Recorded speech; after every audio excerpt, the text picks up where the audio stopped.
গভীরভাবে আলোড়িত করেছে।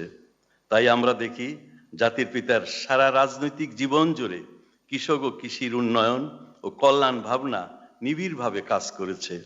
স্বাধীন দেশে সরকার গঠনের পরপরই বঙ্গবন্ধু উৎপাদন বৃদ্ধির লক্ষ্যে সবুজ বিপ্লবের ডাক দেন। স্বাধীনতার আগে 1970 সালে নির্বাচনের আগে বঙ্গবন্ধু জাতির উদ্দেশ্যে ভাষণ দিয়ে বলেছিলেন, বাংলাদেশের কৃষি এইভাবে অবহেলিত থাকতে পারে না, আমাদের কৃষিক্ষেত্রে একটা বিপ্লব ঘটাতে হবে। তাই তিনি এই সবুজ বিপ্লবের ডাক দিয়েছিলেন। দেশ স্বাধীন হওয়ার পরে 26শে মার্চ রেসকোর্স সোহরাওয়ার্দী উদ্যানে দাঁড়িয়ে তিনি প্রথম স্বাধীনতা দিবসে বক্তব্য বলেছিলেন, আমাদের উন্নয়ন কর্মকাণ্ডের সকল দিক জুড়ে থাকবে কৃষি, সর্বোচ্চ গুরুত্ব পাবে কৃষি। তাই আমরা দেখি $500 কোটি উন্নয়ন বাজেটের 100 কোটি টাকা তিনি কৃষিতে বরাদ্দ করেছিলেন। তিনি পাঠশালা পরিকল্পনা করেছিলেন। সেই পাঠশালা পরিকল্পনায়ও স্বাধীনতার পরে প্রথম পঞ্চবার্ষিক পরিকল্পনায় তিনি 31 ভাগ বরাদ্দ রেখেছিলেন কৃষি উন্নয়নের জন্য। বঙ্গবন্ধু সবসময় কৃষি বিপ্লবের মাধ্যমে সোনার বাংলা গঠনের স্বপ্ন দেখেন। তাই তিনি গ্রহণ করেছিলেন যুগান্তকারী পদক্ষেপ। জাতির পিতা কৃষি বিপ্লবের যে ধারণা সূচনা করেছিলেন, সেই ধারাবাহিকতায় মাননীয় প্রধানমন্ত্রী জননেত্রী দেশরত্ন শেখ হাসিনার নেতৃত্বাধীন আওয়ামী লীগ সরকার কৃষিকে সর্বোচ্চ গুরুত্ব দিয়ে যুগোপযোগী পদক্ষেপ গ্রহণ ও বাস্তবায়ন করে যাচ্ছে। ফলে কৃষিক্ষেত্রে ও খাদ্য নিরাপত্তায় বাংলাদেশ অভাবনীয় সাফল্য অর্জন করেছে।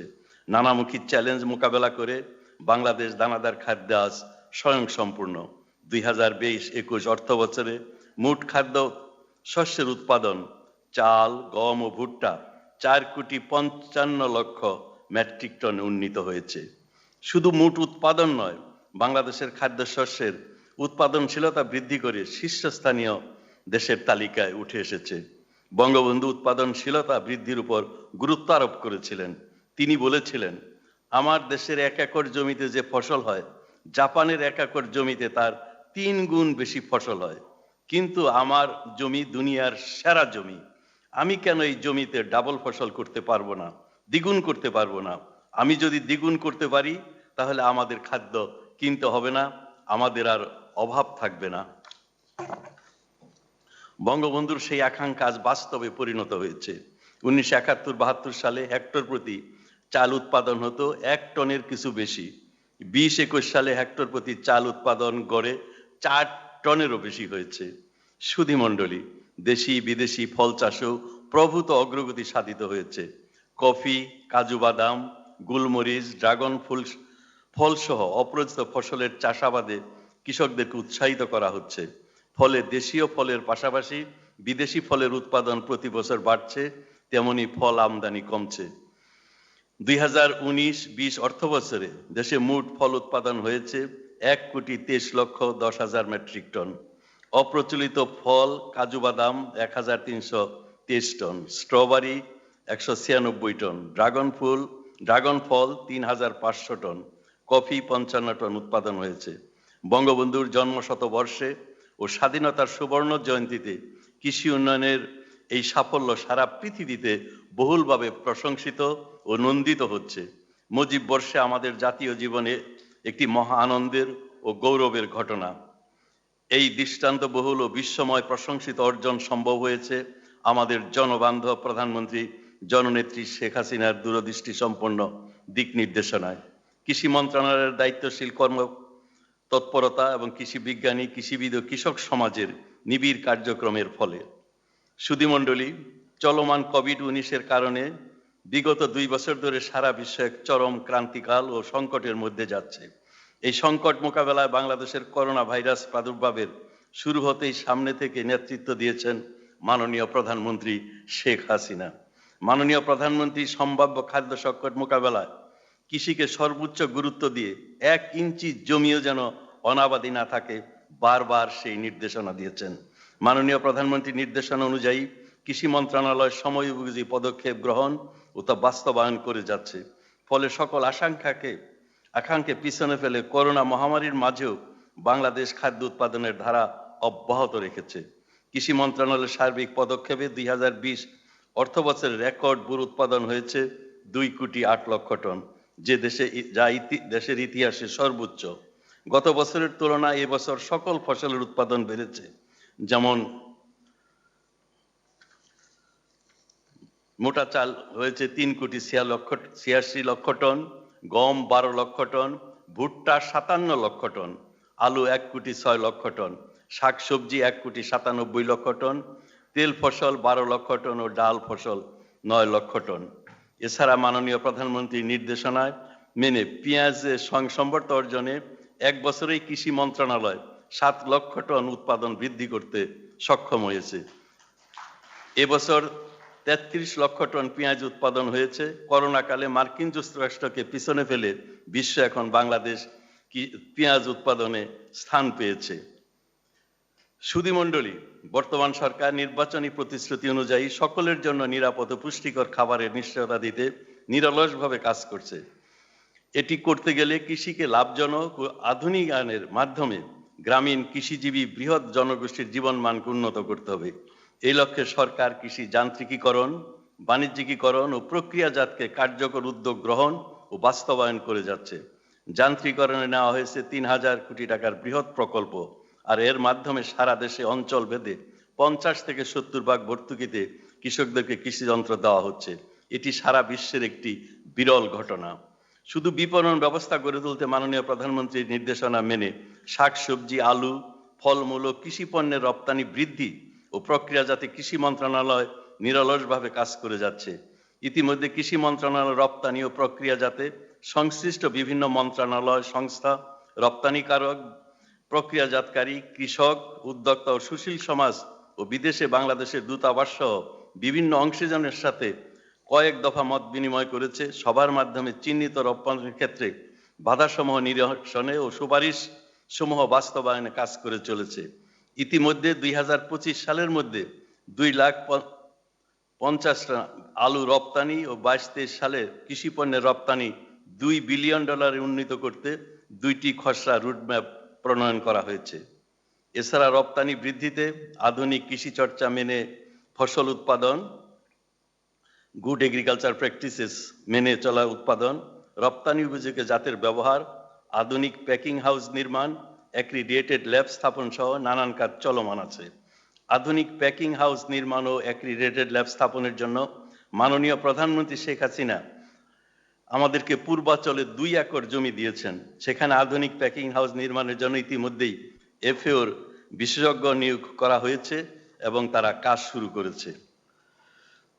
সমবেত সুধীমণ্ডলী, বৈশ্বিক জলবায়ু পরিবর্তনের ক্ষেত্রে বাংলাদেশের তাপমাত্রা পরিবর্তন, বন্যা, খরা, লবণাক্ততা, ঝড়, জলোচ্ছ্বাস প্রভৃতি প্রাকৃতিক প্রতিকূলতা কৃষি পরিবেশকে নানানভাবে প্রভাবিত করছে।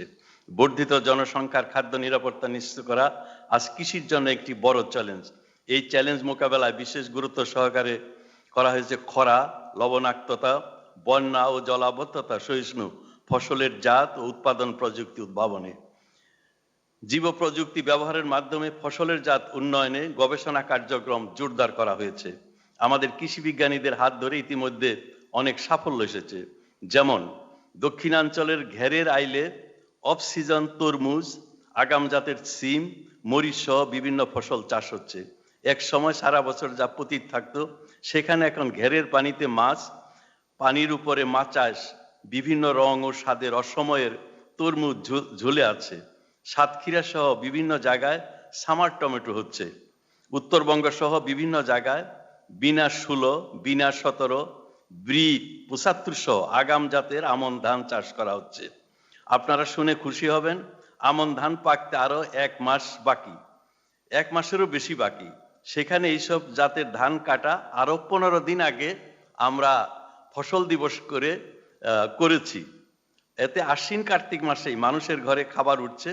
অন্যদিকে আলু, সরষা সহ বাড়তি একটি ফসল কৃষকরা করতে পারবে এবং এই বাড়তি আগাম ধান আসাতে কোন ক্রমে আর বাংলাদেশে কোনোদিন মঙ্গা আসবে না এবং মঙ্গা হবে না।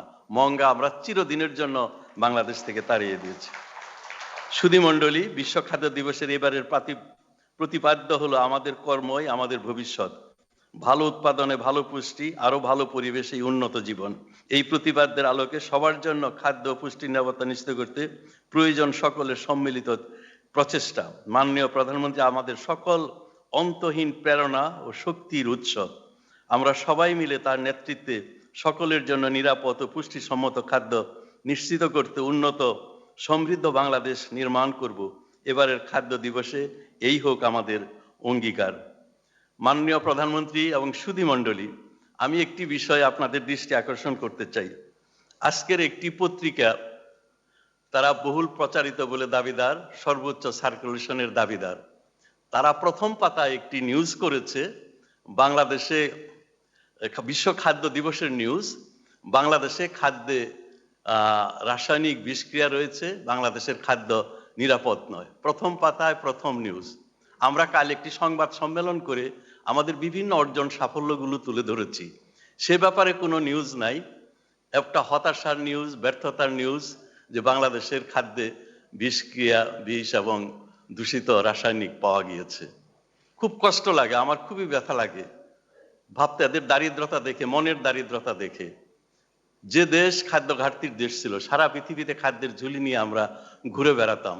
1943-এর মনন্তর 30 লক্ষ মানুষ মারা গিয়েছে সাম্রাজ্যবাদী শাসকদের কারণে। এমনকি 1770 সালে, 1970 সালে তখনও প্রায় 50 লক্ষ মানুষ এই বাংলাদেশে মারা গিয়েছিল। কত ফেমিন আমরা এখানে মোকাবেলা করেছি, আমরা মানুষের কত দুঃখ কষ্ট দেখেছি। এই মঙ্গা এবং আশ্বিন কার্তিক মাসে মানুষ কিভাবে না খেয়ে থাকতো। সেই বাংলাদেশে এখন প্রায় 17 কোটি মানুষ। এই 17 কোটি মানুষের কোনো খাদ্য অভাব নাই, খাদ্যের কষ্ট নাই। আমি একটি সুখবর আপনাদেরকে আমি দিতে চাই। এই কয়েকদিন আগে ইকোনমিক্স পত্রিকার গবেষণা সেল গত সপ্তাহে একটা রিপোর্ট বেরিয়েছে। সেই রিপোর্টে বাংলাদেশের খাদ্য, ফুড অ্যাক্সেস অর্থাৎ খাদ্যর প্রাপ্যতা, একটা দেশে খাদ্য থাকলেও মানুষ না খেয়ে থাকতে পারে, দুর্ভিক্ষ হতে পারে। কারণ খাদ্য ক্রয় ক্ষমতা যদি না থাকে, অ্যাফোর্ডেবিলিটি যদি না থাকে, অর্থনৈতিক দিকটা, অনেক মানুষ না খেয়ে কষ্ট করে। কিন্তু বাংলাদেশে এই ফুড অ্যাক্সেসিবিলিটি বা খাদ্য প্রাপ্যতায় এটা 57 ইন্ডেক্সে ছিল, এটা কমে 53, 4 ধাপ আমরা এগিয়ে এসেছি। তার অর্থ হলো যে এই করোনা মহামারীর মধ্যেও আমাদের দারিদ্র্য কমছে, আমাদের খাদ্য প্রাপ্যতা বাড়ছে। গরিব মানুষ এবং কল্পায়ের মানুষ সবাই খাবার পাচ্ছে। এটি সম্ভব হচ্ছে আমাদের এমন কতগুলো সোশ্যাল সেফটি নেট, সামাজিক নিরাপত্তা কর্মসূচি, 10 টাকায় চাল, বিজিএফ, টিআর, কাবিখা, এই সমস্ত কর্মসূচির ফলে ক্রমান্বয়ে মানুষ খাদ্যের প্রাপ্যতা মানুষের বাড়ছে। যাদের কম আয়, একটু কষ্টে আছে, ডিজেবল, সকলের জন্য খাদ্যের নিশ্চয়তা আমরা দিচ্ছি। অথচ তারা সেই নিউজগুলো না করে, আমাদের সাফল্যগুলো না তুলে ধরে আমাদের ব্যর্থতার। এটি কারা করে? যারা স্বাধীনতাকে, মুক্তিযুদ্ধকে মেনে নিতে পারে নাই, এখনো বাংলাদেশকে পৃথিবীতে ব্যর্থ রাষ্ট্র হিসেবে দেখাতে চায়। তারা বলতে চায় আমরা 71-এই বলেছিলাম বাংলাদেশ একটি স্বাধীন জাতি রাষ্ট্র হিসেবে টিকে থাকবে না। স্বাধীনতার পরে অক্সফোর্ড, ক্যামব্রিজের, হার্ভার্ডের অনেক ইকোনমিক্সরা বলেছিল বাংলাদেশ পৃথিবী থাকবে দারিদ্র্যের মডেল, বাংলাদেশ চিরদিন বিদেশি সাহায্যের উপরে নির্ভরশীল থাকবে। সেই বাংলাদেশ আজকে নিজস্ব অর্থে পদ্মা সেতু করতে পারে, সেই বাংলাদেশ আজকে চিটাগাঙে টানেল করতে পারে। আজকে সেই হার্ভার্ডের প্রফেসররা আজকে দুঃখ করে বলছে যে আমরা স্বাধীনতার পরে বাংলাদেশ সম্পর্কে যে ইকোনমিক এস্টিমেশন দিয়েছিলাম, যে অ্যাসেসমেন্ট দিয়েছিলাম, সেটা ভুল হয়েছে, তার জন্য আমরা দুঃখিত।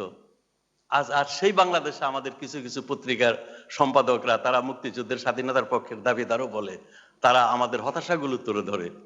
আমি জানি না, আমি তাদের জন্য শুধু এটুকুই বলতে চাই, আসুন আমরা সবাই মিলে কামনা করি আমরা যেন আরো দেশপ্রেমিক হই, দেশটাকে ভালোবাসি এবং দেশের সাফল্যগুলো সাথে সাথে তুলে ধরি। ভুলভ্রান্তি সরকার হিসাবে আমাদের অনেক আছে, সেগুলো আপনারা তুলে ধরেন, কিন্তু সাথে সাথে সাফল্যগুলো তুলে ধরেও জাতিকে উৎসাহিত করেন সামনের দিকে এগিয়ে যাওয়ার জন্য। কালকে আমরা এই জঙ্গিদের বিরুদ্ধে, ধর্মান্ধদের বিরুদ্ধে মসজিদে মসজিদে দোয়া করেছি যাতে বাংলাদেশে সাম্প্রদায়িক কোনো দাঙ্গা না হয়, সাম্প্রদায়িক সম্প্রীতি থাকে। আর এই সাম্প্রদায়িকতাকে যারা উৎসাহ, বঙ্গবন্ধু বলেছিলেন, সাম্প্রদায়িকতাকে যারা লালন করে, আমি মনে করি তারা পশুতুল্য, তারা নর্দমার কীটসম্য। বঙ্গবন্ধু এই কথা বলেছেন। আমরা যারা এই সাম্প্রদায়িক লালন করে তাদেরও বলি যে তাদের পরিবর্তন আসুক, তাদের মধ্যে সুস্থ চিন্তা আসুক, সুবুদ্ধি আসুক। সাথে সাথে যে সকল পত্রিকা, যে সকল বুদ্ধিজীবী তাদেরকে উৎসাহিত করে এবং তাদের কর্মকাণ্ড তাদের পক্ষে যায়, জঙ্গিদের পক্ষে যায়, তাদের জন্য আমি বলবো আমাদের দোয়া করা দরকার, তারা যাতে সঠিক পথে নিজেদের কলমকে পরিচালনা করে। জাতির পিতার স্বপ্ন বাস্তবায়নের মাধ্যমে তার সুযোগ্য কন্যা মাননীয় প্রধানমন্ত্রী জননেত্রী শেখ হাসিনা দেশকে এগিয়ে নিয়ে যাচ্ছেন। মুজিব জন্মশতবর্ষে ও স্বাধীনতার 50 বছর পূর্তির এই মহালগ্নে এবং যুগ সন্ধিক্ষণে আমরা দেখতে পাচ্ছি এই স্বাধীন দেশটির যত কিছু সাফল্য সম্ভব হয়েছে তার সবই হয়েছে মাননীয় প্রধানমন্ত্রী শেখ হাসিনার হাত ধরে। তার দূরদর্শিতা, বলিষ্ঠ নেতৃত্বে বাংলাদেশ আজ সর্বক্ষেত্রে বিশ্বে মাথা তুলে দাঁড়িয়েছে। রাজনীতি, অর্থনীতি, সামাজিক, সাংস্কৃতিক সকল ক্ষেত্রে বাংলাদেশ সক্ষমতা দেখিয়েছে। বাংলাদেশ উন্নয়নের অগ্রযাত্রায় আজ অপ্রতিরোধ্য বিশ্বের রোল মডেল। বঙ্গবন্ধুর আদেশের আলোকবর্তিকা তার সুযোগ্য কন্যা দেশরত্ন শেখ হাসিনার হাতে। তার নেতৃত্বে বাংলাদেশ নিম্ন আয়ের দেশেতে বিশ্বের অন্যতম উন্নয়নশীল দেশে উন্নীত হয়েছে। তিনি দেশকে মর্যাদা ও সম্মানের বিশ্ব পরিমণ্ডলে এক অনন্য উচ্চতায় তুলে ধরেছেন। তার নেতৃত্বে আমরা গড়ে তুলব বঙ্গবন্ধুর স্বপ্নের সমৃদ্ধ শান্তির সোনার বাংলা। জাতির পিতা বঙ্গবন্ধু শেখ মুজিবুর রহমানের শতবর্ষ স্মরণীয় করে রাখার জন্য আমরা কৃষি মন্ত্রণালয়ের পক্ষ থেকে বেশ কিছু গুরুত্বপূর্ণ কার্যক্রম গ্রহণ করেছি। তার মধ্যে আজ বিশ্ব খাদ্য দিবসে মাননীয় প্রধানমন্ত্রী শেখ হাসিনা বাংলাদেশ কৃষি গবেষণা কাউন্সিল প্রকাশিত 100 years of agricultural development in Bangladesh বইয়ের মূরক উন্মোচন এবং বাংলাদেশ ধান গবেষণা ইনস্টিটিউট ব্রি উদ্ভাবিত বাংলাদেশ ধান 100 বঙ্গবন্ধু ধান 100 অবমুক্ত করবেন। তাছাড়া মাননীয় প্রধানমন্ত্রী বঙ্গবন্ধু ধান 100 দিয়ে নির্মিত জাতির পিতার বঙ্গবন্ধু শেখ মুজিবুর রহমানের প্রতিকৃতি উন্মোচন করবেন। মাননীয় প্রধানমন্ত্রী, আপনাকে জানাচ্ছি আন্তরিক ধন্যবাদ ও গভীর কৃতজ্ঞতা। জয় বাংলা, জয় বঙ্গবন্ধু। আপনাদের সকলকে ধন্যবাদ।